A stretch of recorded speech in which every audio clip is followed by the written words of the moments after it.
형은 양심이 있어? 똑같이 나누자는데 뭐가 문제야? 그 재산이 우리 거야? 욕심내지 마. 돈 싫어하는 사람이 어디 있어? 너도 솔직히 좋잖아. 내가 형한테 그 땅 가게 가만둘 것 같아. 변호사면 다야. 나도 변호사 선임하면 그만이야. 이미 형이 그 땅 받을 수 없게 내가 다 손 써놨으니까 괜히 애꿎은 변호사 비용이라도 아끼는 게 좋을 거야. 그럼 그 땅 네가 다 먹겠다는 거야? 그건 엄마가 결정할 문제야. 그리고 내가 이제껏 형제라고 눈 감아준 것도 이젠 그러지 않을 거니까 그렇게 알고 있어. 네가 뭘 어떻게 하게? 가족인 나를 신고라도 하게. 형은 가족인 엄마를 어떻게 대했는데? 내가 뭘 어쨌다고 그래.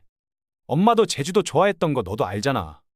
그래서 제주도에 살게 해드린 건데 뭐가 문제라는 거야? 엄마 나이가 80이야. 제주도에 엄마 아는 사람이 한 명이라도 있어. 내가 형의 의도를 모를 줄 알아? 내가 그럼 엄마를 버릴 의도라도 있었다는 거야? 형이랑 형수 이제껏 한 거 생각해보면 그것도 못할 사람들은 아니지. 말 다 했어? 이제라도 정신 차리고 살아. 아무 욕심도 내지 말고 조용히 지내면 내가 봐줄지도 모르니까. 그 돈은 절대 포기 못하니까 그런 줄 알아. 끝까지 가보자는 거지? 그만해라. 뭐? 땅? 확 땅에 묻어버리기 전에 얼른 꺼져라. 기영이 너도 더 이상 저딴 자식 때문에 귀한 시간 날릴 필요 없다. 저딴 자식이라뇨? 엄마, 아무리 제가 잘못을 했어도 자식한테 어떻게 그렇게 모질게 말할 수가 있어요? 내 말이 농담 같아? 지금 심정으로는 더한 짓도 할 수 있을 것 같다. 방금 대화 속 주인공 80세 한옥자 할머니와 그의 아들들입니다. 한씨 할머니는 얼마 전 제주도에 강제로 이주하게 됐습니다. 이전에는 큰아들네 집에 머물고 있다가 자기와는 상의도 없이 큰아들과 큰며느리는 제주도에 집을 구해놓고 한씨를 거기서 살라고 했습니다.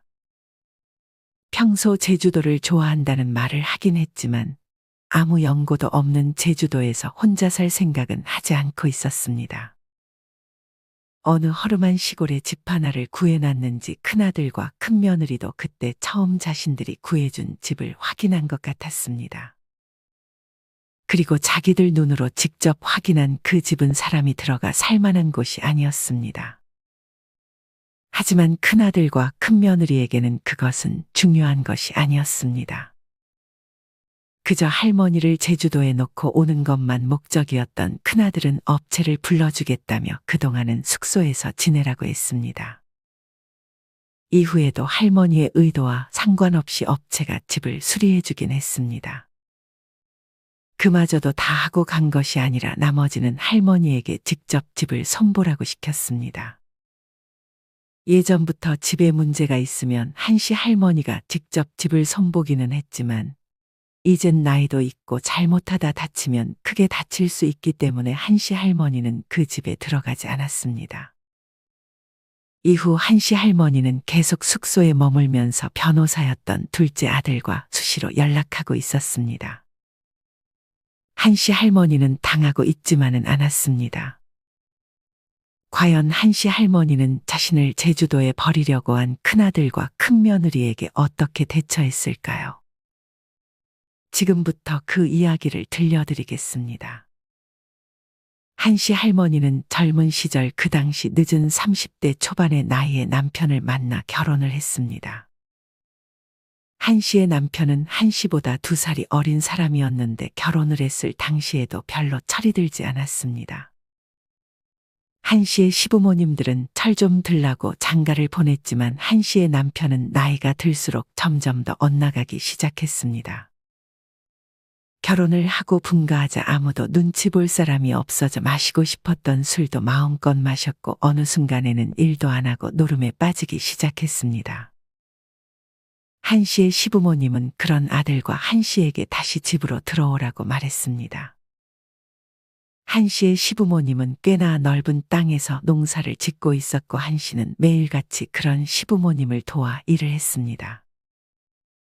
한씨의 시부모님은 자기 아들이 그렇게 된 것을 한씨의 탓을 하지 않고 그저 한씨에게 미안하다는 말을 많이 해줄 뿐이었습니다. 한씨는 자기가 조금 더 노력하겠다고 그런 시부모님을 달랬습니다. 한 씨는 이후 남편과 아들 둘을 낳았습니다. 한 씨는 아이를 낳으면 남편이 철이 좀 들 것이라 생각했습니다. 실제로 남편은 아들이 태어나고 몇 달간은 노름을 하지 않고 술도 거의 마시지 않았습니다. 하지만 이것은 잠깐일 뿐이었습니다. 시간이 좀 지나자마자 남편은 다시 한번 술을 입에 자주 대기 시작했고 노름판에 나가는 날이 점점 더 늘어만 갔습니다. 그러던 어느 날 한 씨의 남편이 노름을 하다 돈을 갚지 못했는지 어떤 무리들에게 맞고 왔습니다. 한 씨는 그런 남편에게 더 이상 노름하러 가지 말라고 울며불며 말해봤지만 소용없었습니다. 한 씨의 남편은 한 씨가 자는 새벽에 다시 한번 노름을 하러 떠났습니다. 돈은 물론 한 씨가 모아둔 돈을 가지고 나갔습니다. 한 씨의 남편은 한 씨가 모은 돈들을 귀신같이 찾아내는 능력이 있었습니다. 하지만 불행히도 이날 남편은 끝내 집으로 돌아오지 못했습니다. 이때도 빌린 돈을 갚지 못했는지 또다시 폭행을 당했고 그 일행 중 한 명이 화가 나 이성을 잃고 심하게 때리는 바람에 끝내 남편은 세상을 떠났습니다. 한 씨의 시부모님은 하나뿐인 아들을 지켜주지 못한 한 씨를 조금씩 원망하기 시작했습니다. 한 씨는 결국 두 아들을 데리고 집에서 쫓겨나고 말았습니다. 한 씨는 무일푼으로 타지에서 살아남아야 했습니다. 한 씨는 아이 둘을 데리고 다니면서 일자리를 찾아 돌아다녔습니다. 한 씨의 사정을 딱하게 본 세탁소 사장님이 한 씨에게 선뜻 일자리를 내어주었습니다. 한 씨는 사장님이 가르쳐주는 일을 열심히 배우며 아이들을 좁은 방에서 놀게 하고 본격적으로 일을 하기 시작했습니다. 워낙 아이들이 어릴 때 얌전해서 손님들은 한 씨의 아이들을 보러 세탁소에 자주 놀러 오기도 했습니다. 세탁소 사장님은 일찍이 아내와 사별 후 점점 몸이 안 좋아져 오랫동안 운영해온 세탁소를 정리하고자 했는데 때마침 들어온 한 씨에게 세탁소를 물려받을 생각이 있냐고 물었습니다. 이 은혜를 정말 어떻게 갚아드려야 할지 모르겠네요. 그렇게 시간이 흘러 한 씨는 세탁소를 잘 이어받아 혼자 맡아서 하기 시작했고 아들 둘도 건강하게 잘 자라주었습니다. 한 씨는 그래도 한 달에 한 번씩 시부모님의 집에 찾아갔습니다. 초반에는 문전박대를 당하거나 소금을 맞는 일도 있었지만 점점 시부모님도 한 씨의 진심을 알아주었고 아들이 세상을 떠난 것이 한 씨 책임이 아니라는 것을 이미 알고 있었습니다. 한 씨의 시부모님은 돌아가실 때가 되자 한 씨에게 그동안 미안했다며 자기들의 땅을 모두 한 씨에게 줄 테니 자기들을 용서해달라고 말했습니다. 한 씨는 시부모님을 미워한 적 없다며 땅은 안 줘도 된다고 한사코 사양했습니다. 하지만 시부모님은 정말 그 땅을 모두 한 씨에게 물려주었습니다. 한 씨는 남편이 세상을 떠난 것이 자기의 잘못도 있다고 생각해 그 땅을 함부로 팔아서 쓸 수 없었습니다. 한 씨는 그 땅의 가격이 오르든 오르지 않든 정말 없는 땅이라고 생각하며 살았습니다. 한 씨는 이 땅을 자기를 위해 쓰는 일은 없을 거라고 생각했고 두 아들들에게 지원해 줄 때만 조금씩 팔아서 쓸 생각을 했습니다. 한 씨는 이 땅이 있다는 사실을 굳이 자식들에게 알리지 않았습니다.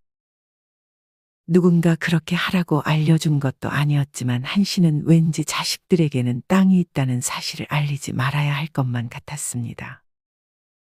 이후 두 아들은 어느덧 성인이 되었고 대학까지 졸업했습니다. 큰아들은 자기가 원하는 회사의 마지막 문턱에서 번번이 떨어지며 아쉽지만 눈을 낮춰 중소기업에 취직을 했습니다. 반면 어릴 때부터 공부를 아주 잘했던 둘째는 당당히 변호사 시험에 합격했습니다. 이때부터 뭔가 큰아들이 작은아들을 질투한다는 것을 한 씨는 조금씩 알 수 있었습니다. 요새는 변호사도 워낙 많아서 시험 합격한 것만으로는 돈 못 벌지. 큰아들은 왠지 둘째가 돈을 못 벌기를 바라는 듯 했습니다. 하지만 공부만 잘했던 것이 아닌 둘째는 지혜롭기까지 해서 자신의 사무실을 잘 알려 돈까지 많이 벌었습니다. 한씨는 웬만하면 둘째에게 형 앞에서는 굳이 돈 버는 것을 자랑하지 말고 옷도 너무 좋은 옷을 입고 오지 말라고 했습니다. 둘째는 그런 한씨의 말을 기분 나빠하지 않고 이해했습니다. 이후 둘째 아들은 결혼을 할 것이라며 한씨에게 결혼 소식을 전했습니다. 뒤이어 큰아들도 결혼 소식을 전했는데 큰아들은 자기가 먼저 결혼식을 올리겠다며 둘째에게 내후년에나 결혼식을 올리라고 말했습니다. 한씨도 마찬가지로 큰애가 먼저 결혼을 하는 것이 낫겠다 싶어 둘째에게 조심스레 말을 꺼냈습니다. 둘째는 이때도 잘 이해해주고 넘어갔습니다. 한씨는 이해심이 많은 둘째에게 고마웠습니다. 그리고 점점 큰아들은 철이 없어지고 질투가 많아지는 것을 걱정했습니다. 큰아들은 둘째 아들의 여자친구를 처음 보고는 자기의 아내보다 이쁜 것을 보고 질투하는 모습도 보였습니다. 그리고는 은근히 얼굴에 손을 댄 것이 아니냐며 한씨에게 서곤댔습니다. 한씨는 그런 말에 굳이 대꾸하지 않았습니다. 집을 해줄 때도 큰아들은 무조건 둘째보다 큰 집을 해주기를 바랬습니다. 한씨는 땅의 일부를 팔아 두 아들의 집까지만 해줄 생각을 하고 있었습니다. 큰아들은 한씨에게 다 필요 없으니 무조건 둘째보다 집값이 높은 집을 해주기를 바랬습니다. 한씨는 괜히 문제를 만들고 싶지 않아 실제로 큰아들에게 집값이 더 높았던 집을 해줬습니다. 작은 아들에게는 이후 이보다는 조금 낮은 값의 집을 해줬습니다. 하지만 이후 의도하진 않았지만 큰아들 집의 집값은 거의 처음 샀을 때랑 변화가 없었고 둘째에게 준 집의 집값이 크게 올라가면서 역전이 됐습니다. 큰아들은 이마저도 질투하기 시작했습니다. 그건 엄마가 의도한 게 아니잖아. 집값을 어떻게 예측을 하겠어? 큰아들은 괜히 한씨에게 화풀이를 했습니다. 하지만 어느 순간 큰아들은 어디서 한씨에게 돈이 나서 이렇게 집을 해줄 수 있었는지 궁금했습니다. 그도 그럴 것이 세탁소를 운영해왔지만 70이 넘어가는 순간 한씨 할머니는 세탁소를 정리했고 오랜 기간 동안 한씨 할머니는 세탁소 요금을 한 번도 올리지 않아서 그렇게 큰 돈을 모을 수 있을 것이라 생각하지 않았기 때문이었습니다. 엄마 근데 어디서 돈이 나서 저희 집을 이렇게 해주셨어요? 큰아들이 이렇게 물어볼 때마다 한씨 할머니는 그저 대답을 회피할 뿐이었습니다. 그리고 차를 바꾸던지 집을 수리하던지 하는 조금 큰 돈이 들어가는 일이 생길 때마다 큰아들은 한씨에게 지원을 부탁했습니다. 하지만 한씨는 계속 돈이 없다고 말했습니다. 애초에 집까지만 해줄 생각이었기 때문이었고 왠지 모르게 계속 금전적으로 지원해주면 안 될 것 같은 예감이 들었습니다. 둘째는 결혼을 하고 바쁜 와중에도 아이 둘을 낳아 잘 키우고 있었고 큰아들과 큰며느리는 어쩐 이유에서인지 아이를 낳을 생각이 없어 보였습니다. 같은 500만 원을 벌어도 둘이 살면 그래도 평범하게 살 수 있는데 아이까지 낳으면 많이 아껴가면서 살아야 되잖아요. 저흰 그게 싫어서 아직은 아이 낳을 생각이 없어요. 큰아들과 큰며느리는 결혼할 당시 큰며느리가 키우던 강아지와 함께 살고 있는 것 같았습니다. 강아지 키우는 것도 돈 많이 들지 않아? 그래도 아이 키우는 것보다는 덜 들어가긴 하죠. 한씨는 큰아들이 별로 마음에 들지는 않았지만 최대한 이해해 주려고 노력했습니다. 엄마, 혹시 저희 집에 들어와서 살 생각 없어요? 찾아보니까 엄마 지금 사는 집값이 많이 올라 있던데. 지금 팔아놓고 저희 집에서 살다가 아니다 싶으면 또 집 구하면 되잖아요. 이사가 무슨 그리 간단한 일이야? 갑자기 왜 합가를 하자고 그래? 한씨는 갑자기 합가를 제안한 큰아들이 무슨 꿍꿍이가 있을 것이라 생각했습니다. 실은 저희 집 강아지가 이제 노견이에요. 사람 나이로 치면 엄마 나이랑 거의 비슷한 정도예요. 저희 둘은 일 나가느라 강아지를 돌봐줄 수 없으니까. 사돈은 뭐래? 엄마보다 어리니까 부탁해보는 건 어때? 워낙 강아지는 질색하셔서요. 부탁할 사람이 엄마밖에 없어요. 그래도 큰아들 집에 가면 강아지를 귀여워했던 한씨는 그런 아들의 말에 일단 알겠다고 했습니다. 한씨는 내심 큰아들 내외와 사는 것이 어떨지 궁금하기도 했고 강아지를 돌봐주는 것이 그렇게 어려울 것이라 생각하지 않았습니다. 무엇보다 아들의 말대로 아니다 싶으면 언제든 다른 집을 구해 살 수 있었습니다. 한씨는 만약 큰아들 내외가 자기에게 조금이라도 눈치를 주거나 구박을 하면 바로 나갈 생각을 하고 있었습니다. 한씨는 그렇게 짐들을 싸들고 아들의 집으로 들어왔습니다. 큰 며느리는 미안해하면서도 고마워하는 것 같았습니다. 한씨가 짐을 정리하기도 전에 큰 며느리는 강아지를 어떻게 돌봐줘야 하는지 하나부터 열까지 알려주고 냉장고에 메모를 붙이기까지 했습니다. 어찌나 강아지의 지극정성이던지 정말 빼곡하게도 적어놨습니다. 물론 강아지도 요새 가족이라고 하지만 그래도 자기 부모님한테도 이렇게까지 지극정성이지는 않을 것 같았습니다. 한씨는 그렇다고 강아지만 돌보기에는 조금 눈치가 보여 눈치껏 집안일도 일부 도맡아 하고 자기 먹을 밥은 자기가 먹고 가끔 저녁밥을 차려주기도 했습니다. 하지만 저녁을 한두 번 차려주니 점점 말을 하지 않아도 이제 집에서 한씨는 저녁을 차리는 담당이 되었습니다. 그리고 큰 며느리는 처음에는 한씨 할머니가 강아지에게 조금 실수해도 잘 넘어갔는데 점점 예민하게 한씨 할머니에게 잔소리 아닌 잔소리를 하기 시작했습니다. 한씨는 나름 노력한다고 노력해서 강아지를 돌봐줬지만 큰 며느리는 한씨가 강아지를 돌보는 게 별로 마음에 들지 않았던 모양이었습니다. 그럼 네가 해라. 내가 지금 강아지 돌본 지 얼마나 됐다고 너처럼 잘할 수 있겠어? 조금만 신경 쓰면 되는데 그렇게 안 하시니까 그렇죠. 한씨는 그런 며느리의 말에 기분이 상했습니다. 한씨를 괴롭히는 건 큰 며느리만이 아니었습니다. 큰아들은 한씨가 집에 들어온 순간부터 집요하게 한씨에게 돈을 조금씩 요구하기 시작했습니다. 이번 달은 생활비가 부족하다. 장모님 생신이 있는데 선물 살 돈을 좀 보태줄 수 있겠냐 하며 자잘하게 한씨에게 생활비를 보탤 것을 요구했습니다. 게다가 큰아들은 집을 팔면서 받은 돈으로 투자를 할 수 있게 지원을 해줄 수 있냐고 부탁했습니다. 당연히 한씨는 이 말을 들어주지 않았습니다. 사실 강아지도 돌봐주고 집안일도 하고 저녁밥도 차리는 한씨는 생활비를 안 줘도 이만하면 충분히 도와주고 있었지만 그래도 더욱 당당하게 집에 머물고 싶어서 생활비까지 한 달에 30만 원씩 아들에게 주기 시작했습니다. 이것도 아들 며느리가 마음에 들지 않으면 더 이상 안 주면 그만이었습니다. 하지만 큰아들은 그렇게 같이 살다 보면 한씨가 숨겨둔 돈에 대해서도 알 수 있을 것이라 생각하는 듯 했습니다. 큰아들은 한씨가 자고 있을 때 한씨가 머무르는 방의 서랍을 뒤지기도 했지만 한씨는 땅 문서를 철저하게 숨겨놓았기 때문에 아들에게 땅이 있다는 사실을 한동안 걸리지 않을 수 있었습니다.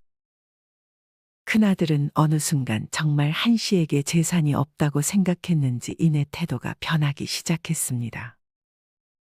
큰며느리가 키우던 강아지가 세상을 떠나자 이때부터 큰아들과 큰며느리는 한씨가 별로 필요가 없어진 것 같이 한씨를 대하기 시작했습니다. 점점 밥을 먹는 것도 화장실을 가는 것도 눈치를 주는데 직접적으로 말을 안 했을 뿐 그냥 나가라고 하는 것 같았습니다. 한씨는 큰아들을 잘못 키운 것 같다며 스스로를 탓하기 시작했습니다. 한씨는 천천히 이 집에서 나갈 준비를 했습니다.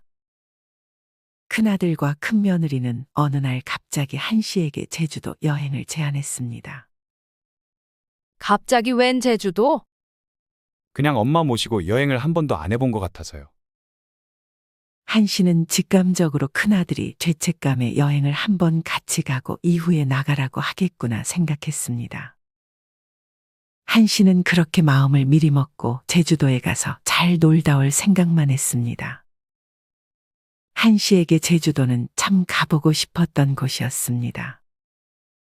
여행을 떠나기 전날, 한 씨는 짐을 다 싸놓고 조용히 방 안에서 차를 마시며 세상을 떠난 엄마를 회상했습니다.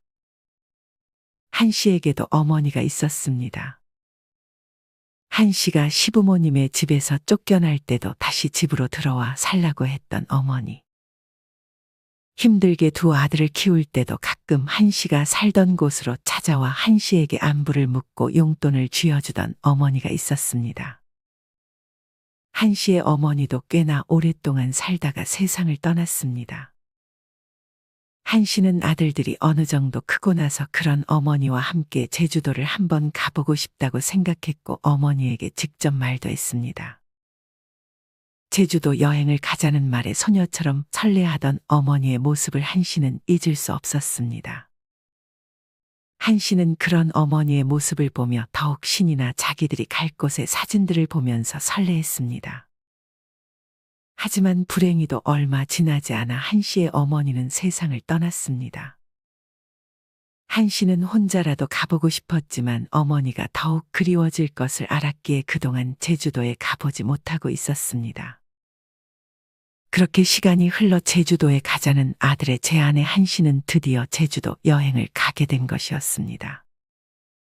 한 씨는 이전에 어머니와 가기로 했던 곳을 가보자고 아들에게도 미리 말해놨고 큰아들은 그러자고 했습니다. 그렇게 여행 당일 비행기를 타고 드디어 제주도 땅을 밟았습니다. 바로 해안도로를 타고 달리는데 날도 좋고 경치도 참 좋았습니다. 음식값이 좀 비싸긴 했지만 그래도 식사도 맛있게 잘 즐기고 기대했던 것만큼 참 좋다고 생각했습니다. 한 씨는 가는 모든 곳마다 어머니를 떠올렸습니다. 엄마와 함께 왔으면 얼마나 좋았을까. 이 맛있는 음식들을 엄마와 함께 먹었다면 엄마가 어떻게 웃음을 지으셨을까 하는 생각에 한 씨는 울컥하기도 했습니다. 한 씨는 처음으로 큰아들과 큰며느리에게 고마움을 느끼기도 했습니다. 그간 자신이 큰아들 집에서 고생하고 자기를 이제 집에서 나가라고 한다고 해도 다 이해해 줄 수 있을 것 같았습니다. 한 씨와 큰아들 내외는 렌터카를 몰면서 여행을 하고 있었습니다. 하지만 불행히도 다음 장소로 가던 도중 큰아들이 운전하다 사고를 냈습니다. 큰아들은 절대 사고를 낼 일이 없다고 자부하며 보험도 들어놓지 않았습니다. 큰아들은 다시 렌터카 매장으로 가서 상황을 설명했습니다. 예상대로 꽤 많은 돈을 수리비로 물어줘야 했습니다. 큰아들은 한 씨를 쳐다봤습니다. 사실 음식값도 한 씨가 계산했고 여행 경비 대부분 한 씨의 지갑에서 냈는데 이제는 수리비까지 한 씨가 내주기를 바랬습니다.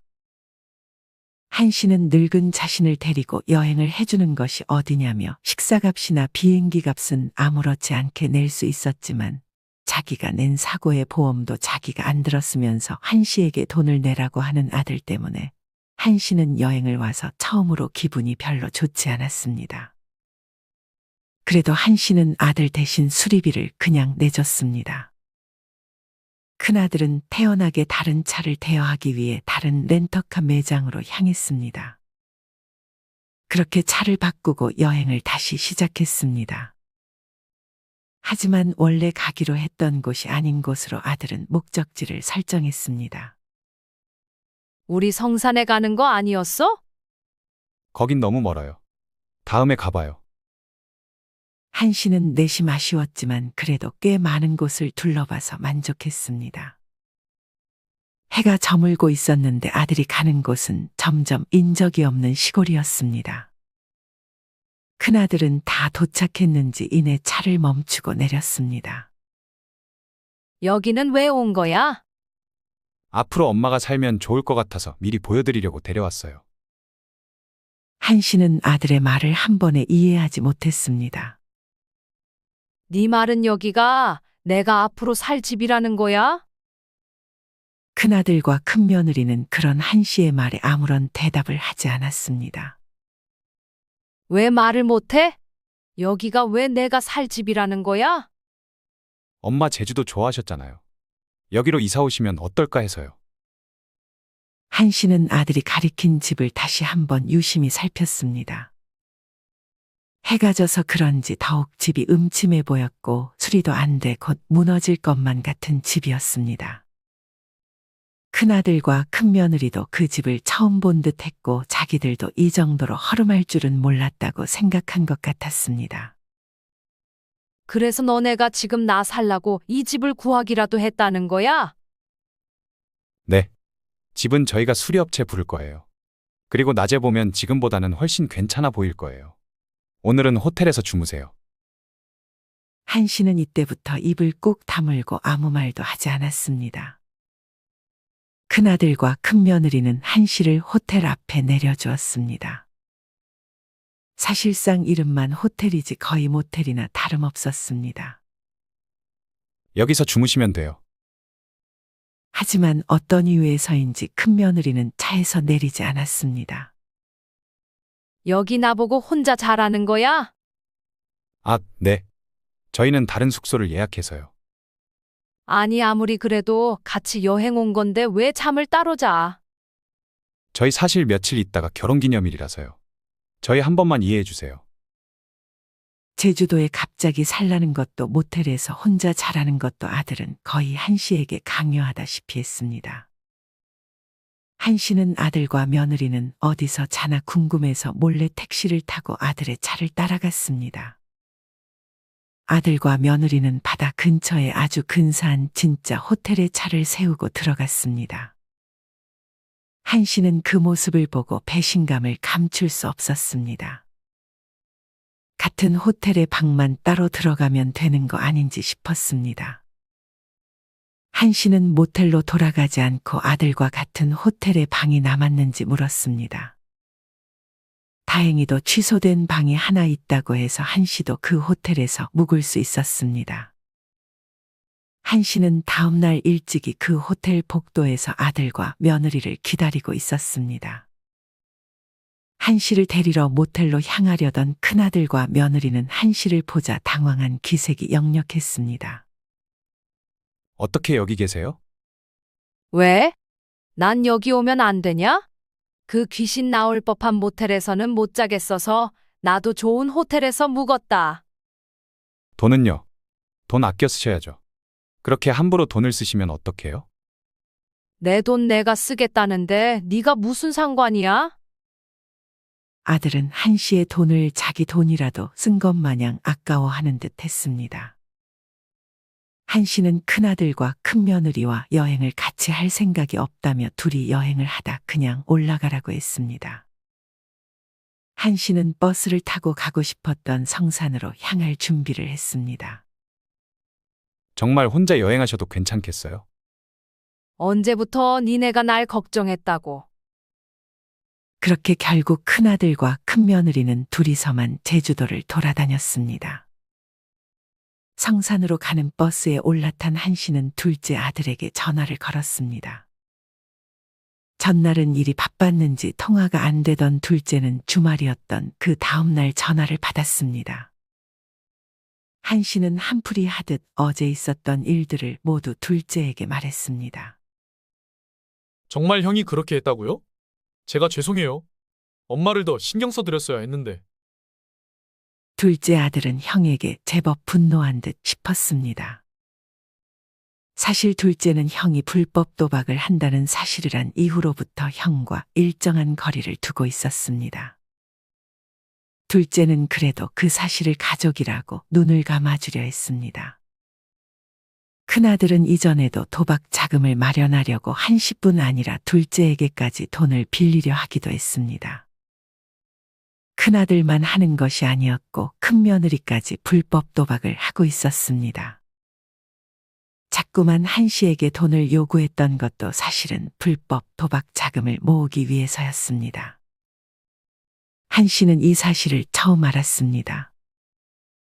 그리고 더더욱 큰아들에게 땅이 있다는 사실을 걸리지 않기로 마음먹었습니다. 큰아들은 집이 수리될 때까지 한 씨에게 제주도에 계속 있으라 했고 자기들은 먼저 서울로 향했습니다. 큰아들과 큰며느리는 거의 제주도의 한씨를 버리려는 것과 마찬가지였습니다. 한씨의 의사는 묻지도 않고 그냥 자기들 말에 따르라고 강요하는 듯 했습니다. 한씨는 그런 큰아들과 큰며느리가 꼴보기 싫어 제주도에 그냥 있었습니다. 며칠 후 정말 수리업체가 큰아들이 보여준 집을 수리했습니다. 하지만 그마저도 다 하지 않았습니다.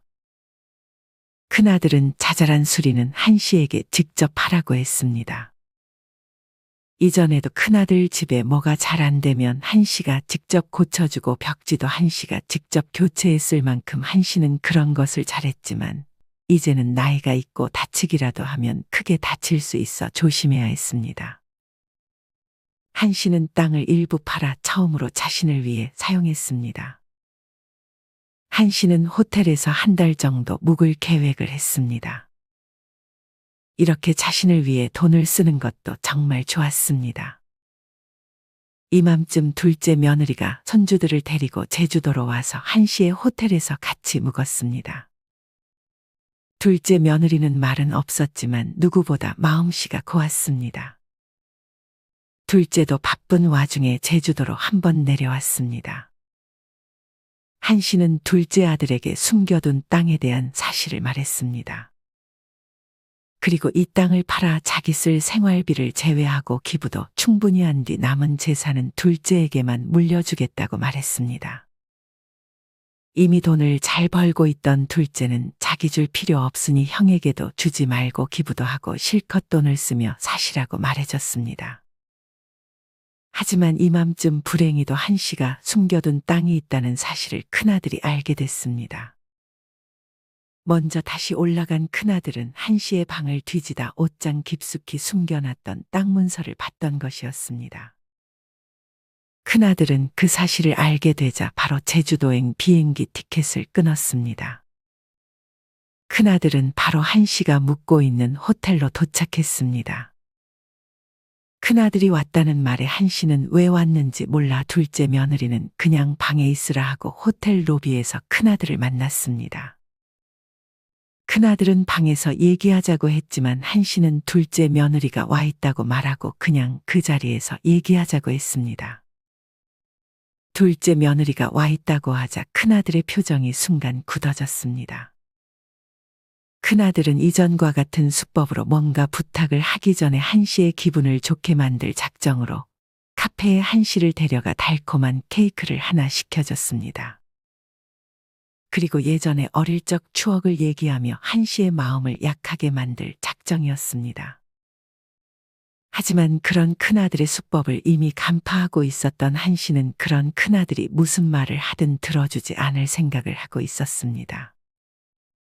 엄마, 땅이 있다는 사실을 왜 말씀 안 하셨어요? 한씨는 이 말을 듣고 큰아들이 제주도까지 온 이유를 알았습니다. 하지만 그때 둘째와 둘째 며느리가 카페로 들어왔습니다. 둘째를 본 큰아들은 똥 씹은 표정을 하고 있었습니다. 둘째 아들은 형을 보자마자 쏘아붙였습니다. 형은 양심이 있어? 너도 엄마가 땅 가지고 있는 거 알고 있었어? 그리고 똑같이 나누자는데 뭐가 문제야? 그 재산이 우리 거야? 욕심내지 마. 돈 싫어하는 사람이 어디 있어? 너도 솔직히 좋잖아. 큰아들은 앞에 한씨가 없는 것처럼 말하기 시작했습니다. 내가 형한테 그 땅 가게 가만둘 것 같아. 변호사면 다야. 나도 변호사 선임하면 그만이야. 이미 형이 그 땅 받을 수 없게 내가 다 손 써놨으니까 괜히 애꿎은 변호사 비용이라도 아끼는 게 좋을 거야. 둘째 아들은 바쁜 와중에도 이미 손을 다 써놓은 모양이었습니다. 그럼 그 땅 네가 다 먹겠다는 거야? 그건 엄마가 결정할 문제야. 그리고 내가 이제껏 형제라고 눈 감아준 것도 이젠 그러지 않을 거니까 그렇게 알고 있어. 네가 뭘 어떻게 하게? 가족인 나를 신고라도 하게. 형은 가족인 엄마를 어떻게 대했는데? 내가 뭘 어쨌다고 그래. 엄마도 제주도 좋아했던 거 너도 알잖아. 그래서 제주도에 살게 해드린 건데 뭐가 문제라는 거야? 엄마 나이가 80이야. 제주도에 엄마 아는 사람이 한 명이라도 있어. 내가 형의 의도를 모를 줄 알아? 내가 그럼 엄마를 버릴 의도라도 있었다는 거야? 형이랑 형수 이제껏 한 거 생각해보면 그것도 못할 사람들은 아니지. 말 다 했어? 이제라도 정신 차리고 살아. 아무 욕심도 내지 말고 조용히 지내면 내가 봐줄지도 모르니까. 그 돈은 절대 포기 못하니까 그런 줄 알아. 끝까지 가보자는 거지? 그만해라. 뭐? 땅? 확 땅에 묻어버리기 전에 얼른 꺼져라. 기영이 너도 더 이상 저딴 자식 때문에 귀한 시간 날릴 필요 없다. 한 씨는 폭발해서 주변 사람들을 의식하지 않고 큰아들에게 소리쳤습니다. 저딴 자식이라뇨? 엄마, 아무리 제가 잘못을 했어도 자식한테 어떻게 그렇게 모질게 말할 수가 있어요? 내 말이 농담 같아? 지금 심정으로는 더한 짓도 할 수 있을 것 같다. 한 씨는 그렇게 말하고 방으로 돌아갔습니다. 그런 한 씨를 둘째와 둘째 며느리도 따라갔습니다. 큰아들은 분해하며 다시 돌아갔습니다. 이후 큰아들은 둘째에게만 재산을 물려주면 반드시 소송을 진행할 거라면서 집요하게 한 씨를 괴롭히려 했지만 그간 한 씨는 큰아들 집에 살면서 겪은 일들과 큰며느리에게 당한 구박들의 증거를 모아놓았고 불법 도박을 한다는 증거까지 다 취합해 놓았습니다. 이후 한 씨는 둘째 아들에게 일부 재산을 물려줬고 큰아들은 기다렸다는 듯 소송을 진행했습니다. 하지만 이미 전부 준비하고 있었던 둘째는 모아둔 증거들을 바탕으로 소송에서 이겼습니다. 그 과정에서 불법 도박을 했다는 사실까지 밝혀지면서 큰아들과 큰며느리는 집행유예까지 선고받았습니다. 한 씨는 이미 큰아들과 연을 끊을 마음을 먹었고 둘째도 마찬가지였습니다. 둘째는 온갖 지식을 동원해서 큰아들이 자기와 한 씨에게 접근하지 못하도록 조치를 취해놨습니다. 한 씨는 그런 둘째가 참으로 든든했습니다. 이후 큰아들과 큰며느리는 빈털터리가 돼 어디 시골 남의 땅에서 농사를 지으며 살고 있다는 소식을 접했습니다. 그래도 둘 사이는 꽤나 끈끈한지 이혼을 하지는 않은 것 같았습니다. 한 씨는 둘째네 집에서 살다가 이내 둘째 집 근처에 혼자 살 곳을 구해 살았습니다. 둘째네는 그냥 같이 살자고 했지만 한 씨는 괜히 둘째네가 고생하지 않기를 바랬습니다. 한 씨는 그렇게 간만에 평온한 기분을 만끽하며 함께 저녁밥을 먹으러 둘째네 집으로 향했습니다. 여러분은 이런 한 씨의 이야기를 어떻게 들으셨나요? 부모를 위하는 척, 연고도 없는 제주도의 엄마를 혼자 살게 하려고 한 큰아들과 큰며느리가 참으로 괘씸하게 느껴지는 것 같습니다. 여러분이 만약 주인공 한 씨라면 오늘 이야기 속 큰아들과 큰며느리가 진짜 내 아들과 며느리라고 생각했을 때 어떻게 대처하셨을 것 같으신가요? 한 씨 할머니가 잘했다는 생각이 드시나요? 이와 관련하여 여러분의 자유로운 생각들을 댓글로 남겨주세요. 이상으로 오늘의 영상을 마치겠습니다. 우리 모든 구독자분들의 행복한 여생을 응원합니다. 다음에 더 흥미로운 이야기로 찾아뵙겠습니다. 감사합니다.